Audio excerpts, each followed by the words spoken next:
माँ तू सबसे प्यारी है, माँ तू जग में न्यारी है। माँ तू सबसे प्यारी है, माँ तू जग में न्यारी है। अपने आंचल में रखना, अपने आंचल में रखना। हमें वरदानों से भरना। माँ तू सबसे प्यारी है, माँ तू जग में न्यारी है। माँ तू सबसे प्यारी है, माँ तू जग में न्यारी है। पिता, पुत्र और पवित्र आत्मा के नाम पर आमीन। आप सबों को जय यीशु। आज का क्लास नवंबर माह का जो क्लासेस जो ले रहा है, मृतकों का, आत्माओं का, सब संतों का, सब शहीदों का, उसके साथ एक सवाल मेरे पास आया है। वो सवाल है जो भूत प्रेत के विषय में और जो भटकती हुई आत्मा के विषय में। और किसी ने कहा किसी का एक्सीडेंट हुआ, मर गया था, काल मृत्यु हुआ, इसके बाद उसकी आत्मा भटकता है, उसकी आत्मा दूसरों को सताता है, ऐसे ऐसे कर करके। तो इस प्रकार के आत्मा के विषय में मैंने एक क्लास इसे पूर्व में भी डाला था। कैथोलिक कलीसिया का स्टैंड क्या है, क्या सिखाते हैं, बाइबल के अनुसार क्या लिखा हुआ है, उसके अनुसार जो कैथोलिक कलीसिया क्या सिखा रहा है, और अनेकों पेंटेकोस्टल कलीसियाएं क्या सिखा रहा है, इसका एक क्लास मैंने पूर्व में भी डाल चुका हूं।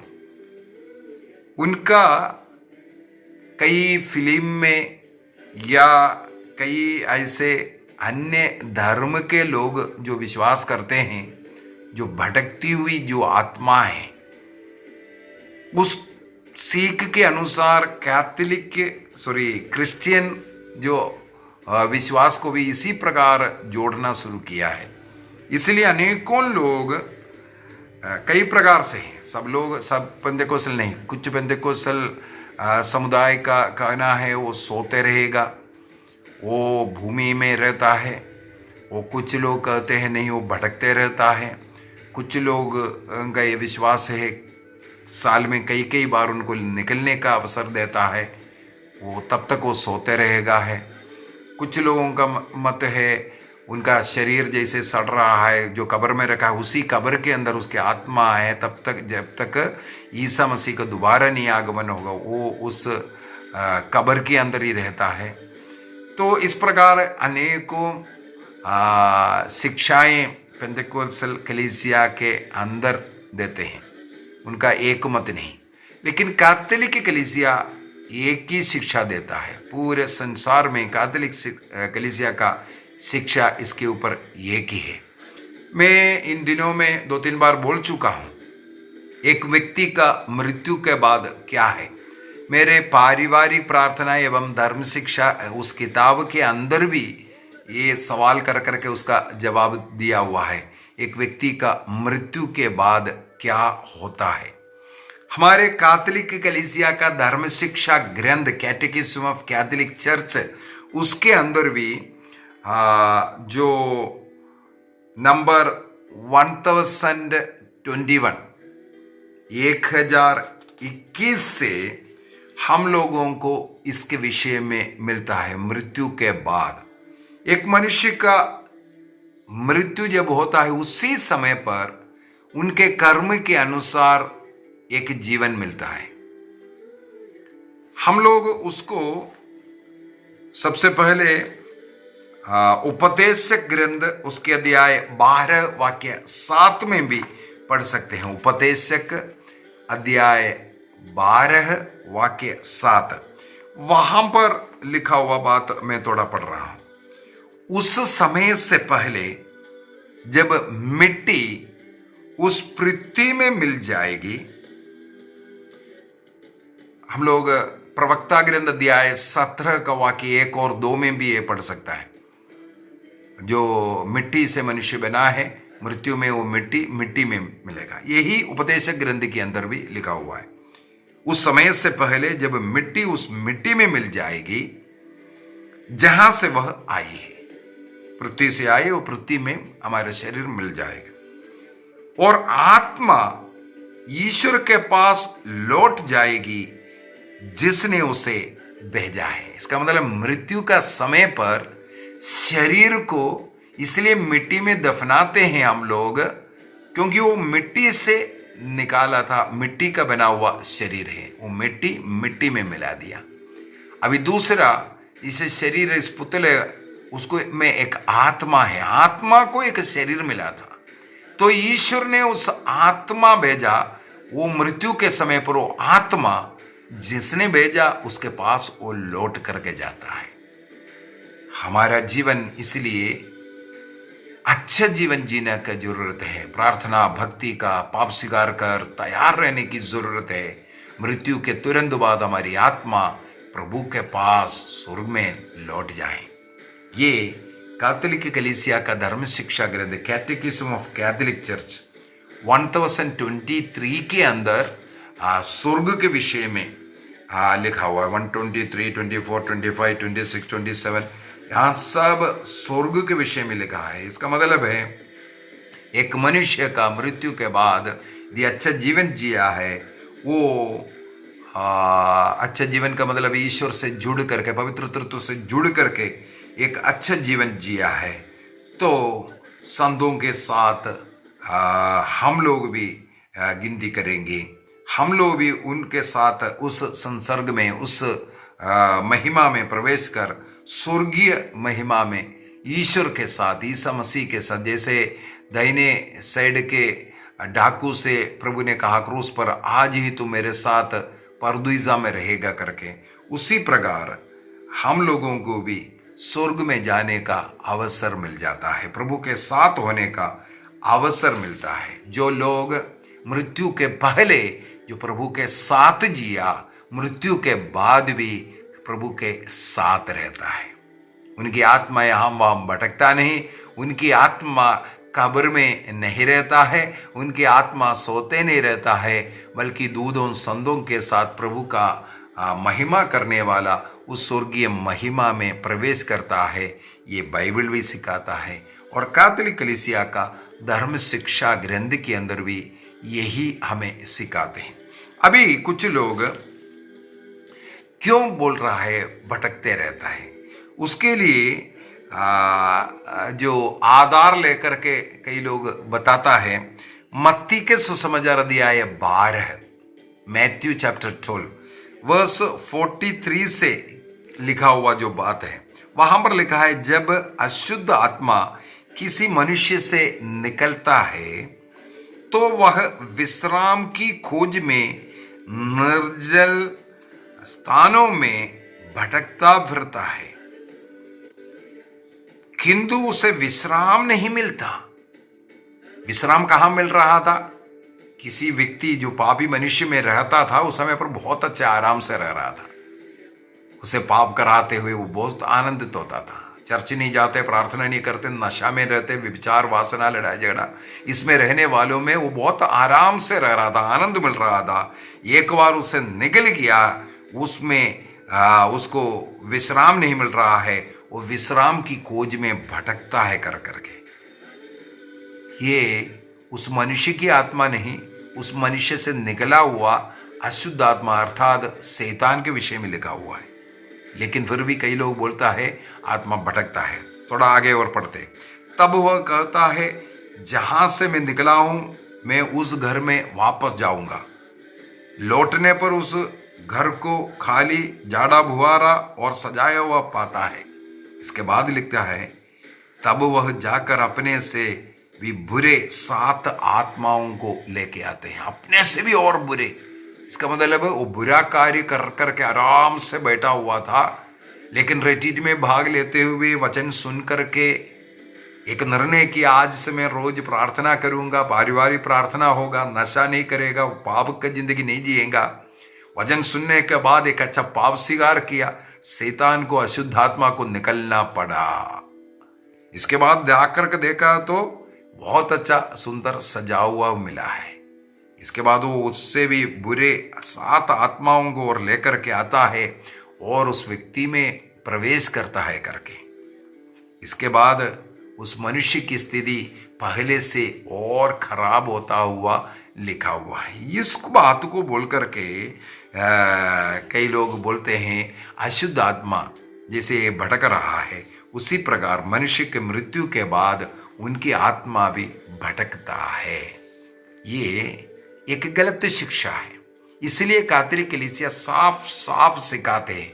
कैटेकिज्म ऑफ कैथोलिक चर्च इसलिए बहुत अच्छा एक किताब है, उसके अंदर ये सब हम लोगों को अच्छी तरह पढ़ने के लिए मिलता है। वहां पर जैसे पिछले क्लासों में भी मैंने बोल करके 3 अवस्था मृत्यु के बाद, 3 अवस्था। एक, हम सबों को प्रभु चाहते हैं पवित्रता में रहना चाहिए, प्रभु से जुड़ करके जीवन जीना चाहिए। तो अगर हम प्रभु से जुड़ करके जीवन जिया है, हमारे मृत्यु के बाद वो जोड़ अलग नहीं होता है। जैसे पेंटेकोस्टल कलीसिया बोलते हो मर गया कर करके, नहीं। जो शारीरिक इस संसार में रहते वक्त ईश्वर के साथ जुड़ा हुआ व्यक्ति है, मृत्यु के बाद भी उसको ईश्वर से जुड़ा हुआ है, अर्थात उसकी आत्मा सीधा स्वर्ग में ही रहेगा, सीधा स्वर्ग में।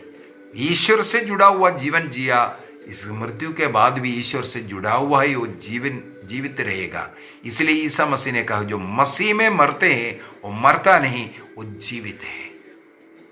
पहला अवस्था। दूसरी अवस्था, यदि पश्चाताप के लिए, पापों के लिए पश्चाताप करने का अवसर मिला, लेकिन पश्चाताप नहीं कर रहा है, पापों को छोड़ना नहीं चाहते, पाप उनमें बहुत अच्छा, यहां पर भी हम लोगों ने पढ़ा, उसको बहुत आराम मिल रहा है, विश्राम मिल रहा है, खुशी मिल रहा है, इसलिए पाप को नहीं छोड़ा, तो उनके मृत्यु के बाद उनकी आत्मा सीधा नरक जाता है। इसका मतलब स्वर्ग में और नरक में। और एक क्लास मैंने लिया था अभी हाल ही में, शुद्धिकरण के अवस्था को, शोधकाग्नि, पर्गेटरी जिसे कहते हैं। वो शुद्ध होकर के वो रास्ते में है, स्वर्गीय अनुभव में जाने का उस रास्ते में प्रभु का कुछ कृपा करुणा उसके ऊपर है, तो वो शुद्ध होकर के निकले, आग से होते हुए निकले। आग से होकर के निकलने वाला उस जगह, उस अवस्था को हम लोग शोधकाग्नि कहते हैं, पर्गेटरी कहते हैं। तो इसका मतलब मृत्यु के तुरंत बाद वो शुद्धिकरण प्रक्रिया में प्रवेश किया, या स्वर्ग में प्रवेश किया, या नरक में प्रवेश किया। 3 अवस्था। यही कैथोलिक कलीसिया का धर्म शिक्षा ग्रंथ 1021 से लेकर के 1033 के अंदर नरक के विषय में है। जो पश्चाताप नहीं कर रहा है वो नरक जाएगा कर करके। तो 1037 तक, 1021 से 1037 तक यही लिखा हुआ है। इसके बाद क्या होता है, ईसा मसीह के दोबारा आगमन के समय पर ये जो आत्मा है उसको, इसके बाद वो जो शरीर मिट्टी में दफनाया हुआ है वो रूपांतरित होकर के इसको एक शरीर मिलता है। कब? सेकंड कमिंग, वो है लास्ट, अंतिम विधि हो, अंतिम विधि के समय पर, ईसा मसीह के दोबारा आगमन के समय पर। लेकिन उस समय तक आत्मा कहीं सो नहीं रहा है, वो आत्मा ईश्वर के पास। जो नरक गया वो नरक गया है। हम लोग लाजर और धनी मनुष्य का दृष्टांत, ईसा मसीह ने स्वयं यह दृष्टांत हमें सुनाया। मृत्यु के बाद वो गरीब कंगाल लाजर अब्राहम की गोदी में दिखाई दिया। अब्राहम की गोदी बाइबल के अनुसार वो जगह है जहां पर विश्राम कर रहा है, जो अंतिम लास्ट समय के लिए विश्राम करने वाला वो जगह, वो स्वर्ग का भाग है। वो स्वर्ग राज्य का ही एक उदाहरण के तौर पर, एक जगह के रूप में, क्योंकि 7 लेवल है कर करके बताया जाता है स्वर्ग का। तो वो स्वर्गीय अनुभव में है। लेकिन वो धनी मनुष्य कहां था? नरक में आग में जल रहा था। तब वहां से बोला, तब वो मदद भी मांग रहा था। तब अब्राहम ने कहा हमारे और आपके बीच में एक ऐसा एक गर्द है, हाँ, वो ना आप यहाँ आ सकता है ना मैं हम लोग वहाँ आ सकता है। इसका मतलब है एक बार नरक में गया वो फिर स्वर्ग नहीं आ सकता, उसका शुद्धिकर होकर करके वो स्वर्ग नहीं आता है, केवल पर्गट्री का अवस्था उस स्वर्ग का रास्ता में है, इसीलिए वहां वो जाता है। तो ये बोलना ये आत्मा मृत्यु के बाद भटकता है, इसके लिए एक और उदाहरण लेते हैं सामुएल का ग्रंथ से। सामुएल का मृत्यु हुआ और जब लड़ाई चल रहा था, साउल ने एक भूत प्रेत साधने वालों के एक लेडी के पास जाकर के सामुएल की आत्मा को जगाया। सामुएल इसका मतलब कहाँ था? पहली बात है, पुराने विधान के उस घटना के ऊपर आज तक किसी भी बाइबल पंडित ने उसका सही जवाब नहीं दिया है। मैंने उसके ऊपर बहुत स्टडी किया और उसके ऊपर बाइबल पंडितों का कई मत है, कई रीति से बोल रहा है और ये भी सिखाता है, अधिकतर लोगों का यही मानना है वो सामुएल नहीं था, वो सामुएल नहीं था। इसका मतलब भूत प्रेत साधने वाले क्या सामुएल को भी निकाल के आ सकता। इसलिए कई बाइबल पंडितों का यही मत है कि वो सामुएल ही नहीं है, क्योंकि ये भूत प्रेत साधने वाले, तंत्र मंत्र करने वाले है, वो कोई भी रूप में किसी को भी दिखा सकता है। सामुएल से मांगने के लिए कहा, ये तंत्र मंत्र कर करके एक डुप्लीकेट सामुएल को ला करके खड़ा किया। वो शैतान का एक चाल है लोगों का विश्वास उसमें लेके आने के लिए, उसका खिलाफ बाइबल पंडित लोग सिखाता ही, इसलिए उसका उदाहरण के तौर पर कभी भी लेना भी नहीं। अभी उसके अनुसार भी अगर देखेगा तो भी ये बाइबल जो ईसा मसीह ने जो सिखाया उसके साथ वो भी मेल नहीं खाता है। दूसरी बात है, वो भटकती हुई आत्मा भी नहीं था, वहां पर भटकती हुई आत्मा जैसे भी नहीं लिखा हुआ है। यहां पर लोग क्या सिखाते हैं, एक आत्मा, एक व्यक्ति मर गया है, उसकी आत्मा आकर के किसी और के ऊपर निवास कर रहा है या दूसरों को सता रहा है, ये आकर के उस आत्मा आकर के किसी के साथ ऐसा बात करता है जैसे वो आदमी जैसे था वैसे प्रकार का व्यवहार करता है। ऐसे ऐसे अनेकों कहानियां जैसे फिल्मों में, पिक्चरों में दिखाता है, उसके अनुसार लोग विश्वास करते हैं। तो कैथोलिक कलीसिया उसका सीधा साधा एक उत्तर दे रहा है, किसी भी मृत लोगों का आत्मा इस प्रकार नहीं भटकते हैं। तीन अवस्था है, स्वर्ग में होगा या नरक में होगा या शोधकाग्नि में होगा। भटकने वाला आत्मा मनुष्य की आत्मा नहीं है। वो कौन है? बाइबल के अंदर ही यहां पर हम लोग ने मत्ती का सुसमाचार अध्याय 12 के अंदर पढ़ा है, उसको अशुद्ध आत्मा है अर्थात शैतान कहा है। किसी व्यक्ति के ऊपर पोसेस्ड है, उससे मैंने बोला वो ड्राइवर बन गया है, उससे कंट्रोल करवा रहा है, लेकिन वो पोसेशन से उसे मुक्ति दिया, इसका मतलब वो शैतान निकल गया। आराम से वो गाड़ी चला रहा था, उस व्यक्ति को चला रहा था पाप में, किसी को गिराना शैतान को बहुत आनंद है। एक व्यक्ति झूठ बोल दे वो शैतान बहुत खुश होता है। एक व्यक्ति पश्चाताप ना करे, प्रार्थना ना करे, चर्च ना जाए, परम प्रसादों को अयोग्य रीति से ग्रहण कर लो, पाप की स्थिति में ग्रहण करो, इसमें शैतान बहुत खुश होता है। उसमें शैतान बहुत खुश होकर के आपका मदद भी करेगा इस प्रकार कार्य करते रहने के लिए। तो शैतान खुश होने वाला वो कार्य जो कर रहा था, लेकिन एक बार उसने वो करना बंद कर दिया, निर्णय किया मैं कच्चा पाप स्वीकार करूंगा और ऐसा गलती नहीं करूंगा, तब वो जो ड्राइवर है आपसे अपने आप निकलता है, क्योंकि आपने उसका तिरस्कार किया। उसका प्रेरणा के अनुसार आप जब चल नहीं रहा है, आप ईश्वर को अपना गाड़ी चलाने का नियंत्रण दे दिया, ईश्वर के वचन के अनुसार चलना शुरू किया, वो शैतान निकलता है, तब वो भटकता है। वो भटकती आत्मा मनुष्य की आत्मा नहीं, ये शैतान है। तो ये बोलना गलत है कि मनुष्य के मृत्यु के बाद उनकी आत्मा सब भटकता है, अभी तंत्र मंत्र जादू टोना ये सब करने वाले लोग इस प्रकार के अनेकों कहानियां बनाते हैं। मेरे एक प्रेरणा में ये आया, मान लो मुझ में ऐसा कोई शैतान था, मान लो मेरे से झूठ बुलवाता था, बोलता था, मैं झूठ बोलता था या नफरत करता था, इस प्रकार का स्वभाव का एक शैतान मुझ में था। मैंने निर्णय किया अब से मैं झूठ नहीं बोलूंगा।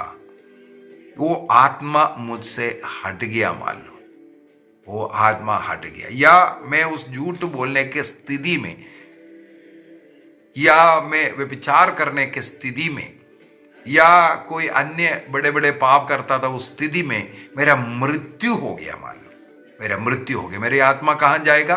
नरक गया, मेरा आत्मा नरक गया। अभी उस दुष्ट आत्मा मेरे से जो कराने वाला वो आत्मा कहां है? यही सोचने वाली बात है। मुझे नरक तो उसने लेकर के गया, उसका काम उसने कंप्लीट कर दिया। अभी वो वासना का, वो व्यभिचार का एक आत्मा है, वो आत्मा कहां है?